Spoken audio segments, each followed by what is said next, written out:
Okay పర్లేదు bro cinema కానీ ఒంటి చేతు ధీరుడు క్లైమాక్స్ ఒకటి కొంచెం బెటర్ అనిపించవచ్చు. విజయశాంతి గారి యాక్టింగ్ అయితే కేకా బ్రో. అప్పుడప్పుడు మ్యూజిక్ ఎంజాయ్ చేస్తారు, అప్పుడప్పుడు మ్యూజిక్ ఎంజాయ్ చేయరు. Genuine review. వాళ్ళు ఏదో పెద్ద పెద్ద హైప్ మాటలు మాట్లాడతారు, అదంతా కాదు బ్రో.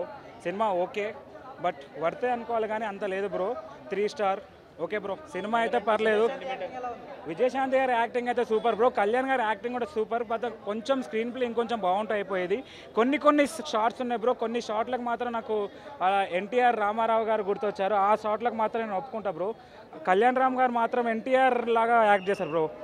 జూనియర్ ఎన్టీఆర్ కాదు, సీనియర్ ఎన్టీఆర్ లాగా, తారక రామ లాగా బాగా యాక్ట్ చేశారు బ్రో. కొన్ని సీన్లకు ఆ కండ్ల షాట్కి మాత్రం కేకా బ్రో. ఆ షాట్ల కోసం మాత్రం సినిమాకి వెళ్ళొచ్చు బ్రో, అంతకు మించి ఏం లేదు బ్రో సినిమాలో. సెంటిమెంట్ అంటూ అంత ఏం లేదు బ్రో. ఓకే పర్లేదు. అమ్మ కోసం అంతలా ఫైర్ చేసి ఒంటి చేతి కట్ చేసుకునే అంత మనుషులు ఇప్పట్లో ఎవరు లేరు బ్రో. ఆ సీను అంత స్టోరీ అంత ఏం లేదు బ్రో. ఓకే పర్లేదు బ్రో సినిమా అయితే.